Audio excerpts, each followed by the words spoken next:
नमस्कार, श्री स्वामी समर्थ। मी शर्मिला माझ्या या यूट्यूब चॅनलमध्ये माझ्या सगळ्या गोड ताईंचं, मैत्रिणींचं आणि स्वामी भक्तांचं तसेच माझ्या सगळ्या यूट्यूब फॅमिलीचं अगदी मनापासून स्वागत करते।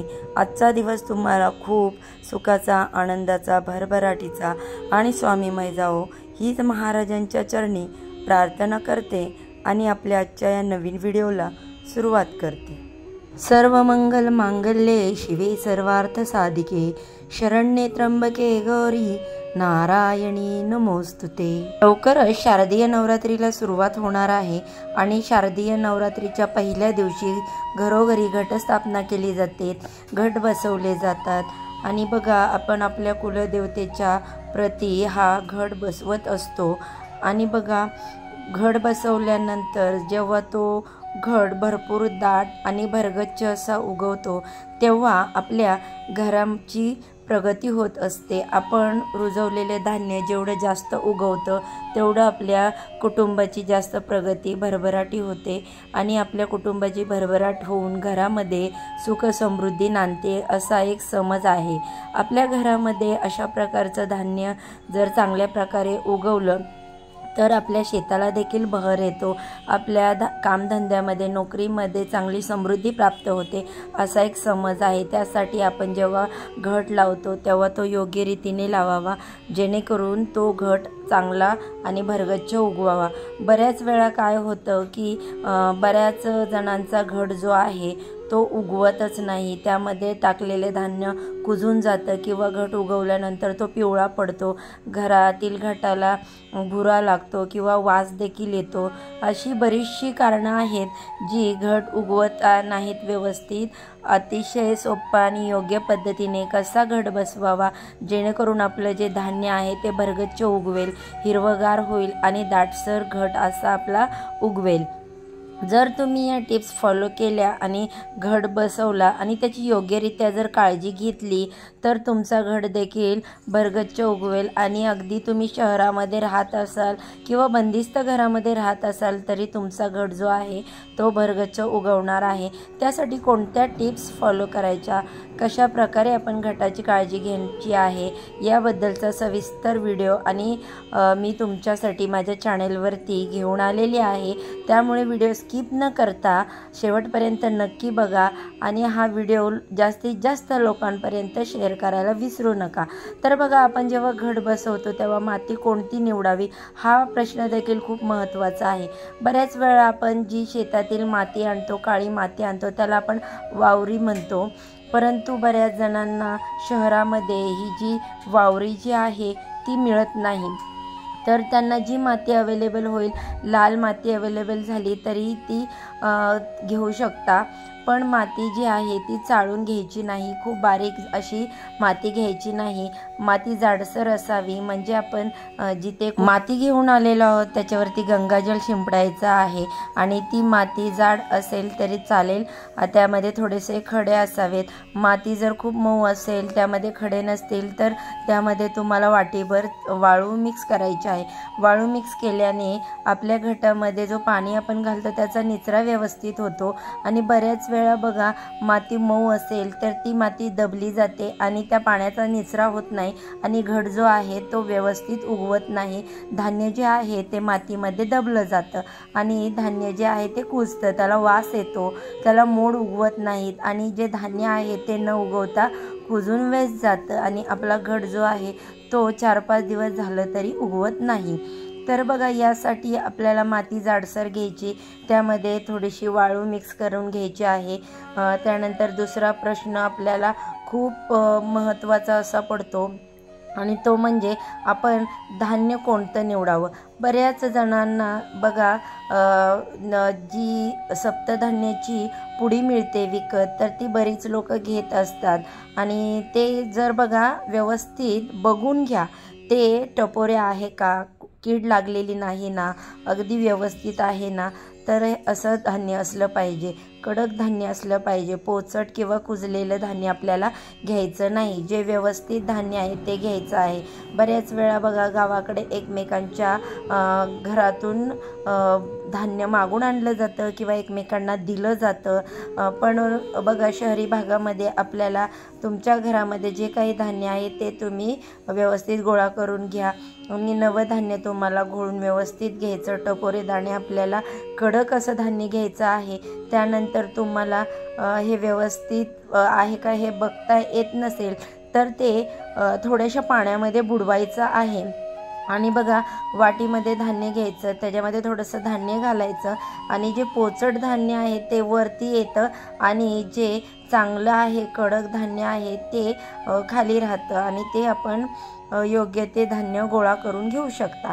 त्यानंतरची पुढची टिप्समध्ये बघा, तुम्हाला जर धान्य लवकर उगवावं असं वाटत असेल तर तुम्ही काही धान्य घेऊ शकता, त्याच्यामध्ये पाणी घालून थोडंसं ते रात्रभर भिजत ठेवायचं आहे आणि दुसऱ्या दिवशी घटस्थापनेच्या दिवशी ते तुम्ही रुजवलं तरी ते 1 ते 2 दिवसात तुमचं धान्य आहे ते व्यवस्थित उगवलं जाईल। तर बघा या प्रकारे देखील तुम्ही धान्य उगवू शकता। आपलं धान्य जर व्यवस्थित असेल तर आपला घट व्यवस्थित उगवला जातो। त्यासाठी धान्य घेताना व्यवस्थित बघून घेतलं पाहिजे आपला घट जो आहे तो व्यवस्थित उगवण्यासाठी। आता बघा धान्य कसं पेरावं ही त्यानंतरची पुढची गोष्ट। आता बघा धान्य पेरताना आपल्याला मातीचा पहिल्यांदा 1 ते 2 इंचाचा थर घालून घ्यायचा आहे। बरेच जण काय करतात, मातीमध्ये धान्य मिसळतात आणि तसंच त्याचा थर तो घालतात, तर तसं अजिबात करायचं नाही। तर ती माती तशीच त्याच्यामध्ये ठेवली जाते आणि तसा घट बसवला जातो। अशा प्रकारे जर आपण घट बसवला तर ते मातीला धान्य जे आहे ते खालच्या बाजूस जातं आणि ते मातीत दबलं जातं।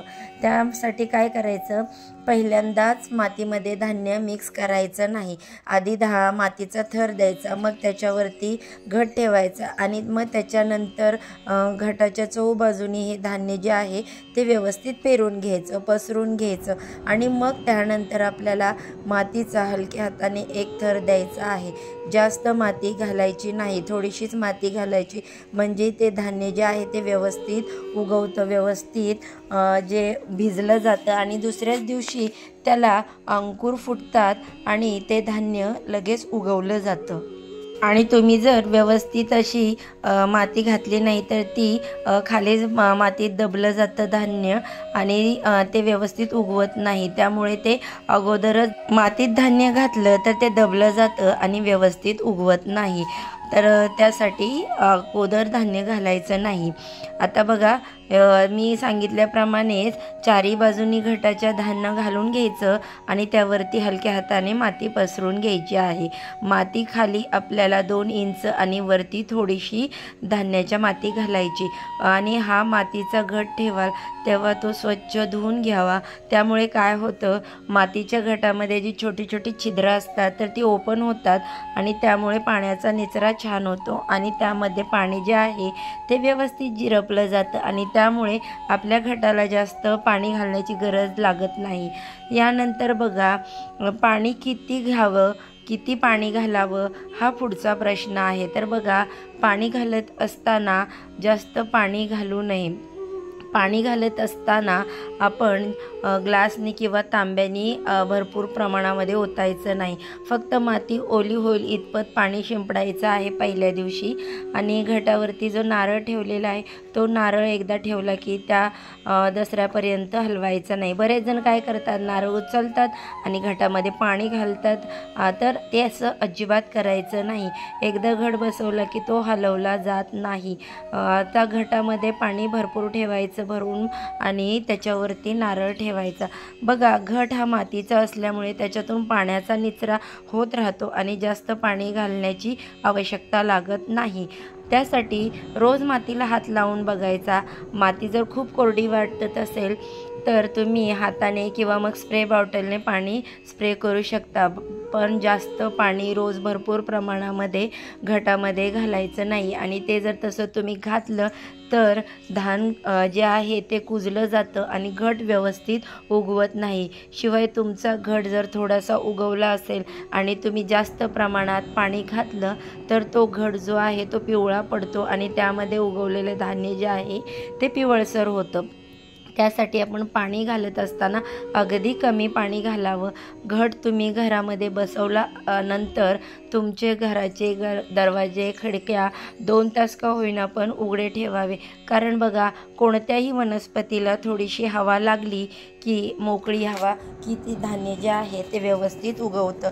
त्यासाठी तुम्ही जर शहरामध्ये बंदिस्त घरात राहत असाल तर 2-3 तास का होईना आपल्या घरातील खिडक्या दरवाजे व्यवस्थित उघडे ठेवायचे आहेत, जेणेकरून मोकळी हवा घटाला लागेल आणि आपलं धान्य जे आहे ते व्यवस्थित उगवेल। घट बसवत असताना बऱ्याच प्रकारे बसवला जातो। काही जण पत्रावळीत बसवतात, काही टोपलीमध्ये बसवतात, काही जण केळीच्या पानामध्ये बसवतात। तुमच्या घराण्याच्या परंपरेनुसार घरामध्ये तुम्ही घटस्थापना करू शकता।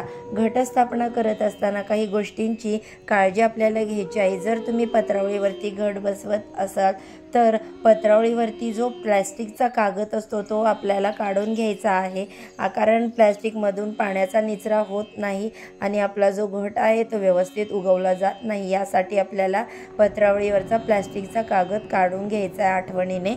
यानंतरची गोष्ट म्हणजे तुम्ही जर तुमच्या टोपलीमध्ये घट बसवणार असाल तर ती एखाद्या भांड्यावरती ठेवू शकता, जेणेकरून आपण जे त्यामध्ये पाणी घालतो ते पाणी जर जास्त झालं तर त्यामधलं पाणी जे आहे ते खाली झिरपलं जातं आणि त्यामुळे आपला घट जो आहे तो चांगला उगवतो आणि अतिरिक्त पाणी जे खाली निचरा होतो आणि त्यामुळे घटामध्ये जास्त पाणी राहत नाही, घटातील जे काही धान्य आहे ते कुजत नाही। त्यासाठी तुम्ही अशा प्रकारे घट टोपलीमध्ये बसवत असताना एखादं भांडं खाली ठेवा आणि त्यावरती तुम्ही टोपली ठेवली तरी चालेल। त्यामुळे आपला घट जो आहे तो व्यवस्थित उगवतो। आणि बघा त्यामध्ये त्या खाली एक ताट देखील ठेवा भांड्याच्या, म्हणजे आपलं जास्तीचं पाणी जे आहे ते ताटामध्ये पडतं आणि आपलं कापड आहे ते खराब होत नाही किंवा घटाचं साहित्य खराब होत नाही। घटस्थापना करत असताना खूप छोटंसं भांडं किंवा छोट्याशा प्लेटमध्ये आपल्याला घट बसवायचा नाही। एखादी मोठी प्लेट घेऊ शकता किंवा टोपलीमध्ये बसू शकता, केळीच्या पानावरती बसू शकता, पण थोडंसं मोठ्या आकाराचं भांडं आपल्याला घ्यायचं आहे, म्हणजे त्यामध्ये आपली जास्त माती बसली जाते आणि घट जो आहे तो व्यवस्थित उगवला जातो। त्यासाठी तुम्ही मोठ्या आकाराचं भांडं घेऊन त्यावरती घट बसवला तरी चालेल। माती घेत असताना आपल्याला थोडीशी जास्तच माती घ्यायची आहे आणि त्यामध्ये घट बसवायचा आहे। आता बघा 2 इंच खाली त्याच्यामध्ये माती ठेवायची आणि धान्य जे आहे ते व्यवस्थित उगवलं जातं। तुम्ही फक्त एखाद्या ताटामध्ये तुम्ही पत्रावळी ठेवून आणि त्या ताटात घट बसवला तरी देखील चालेल।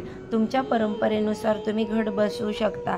फक्त सांगितलेल्या टिप्स जर तुम्ही फॉलो केल्या तर नक्कीच तुमचा घट जो आहे तो व्यवस्थित आणि योग्यरित्या हिरवागार आणि भरगच्च असा उगवल। आत्ता बघा आजच्या व्हिडिओमध्ये मी बरीचशी माहिती देण्याचा प्रयत्न केलेला आहे। 2-3 प्रकारे घट कसा बसवायचा हे देखील मी तुम्हाला सांगितलं आहे। व्हिडिओ जर तुम्हाला आवडला तर तो जास्तीत जास्त लोकांपर्यंत शेअर करा, म्हणजे त्यांना देखील या व्हिडिओचा या माहितीचा फायदा होईल। चला तर मग तुम्हाला व्हिडिओ आवडला असेल तर नक्कीच लाईक करा, चॅनलला सबस्क्राईब करा आणि असेच माहितीपूर्ण छान छान व्हिडिओ पाहण्यासाठी बेल आयकॉनला प्रेस करा। चला मग आजच्या व्हिडिओचा इथे सेंड करते। अशाच छानशा माहितीसोबत पुन्हा उद्या नव्याने भेटू। सर्वांना श्री स्वामी समर्थ। अंबाबाईचा उदो उदो।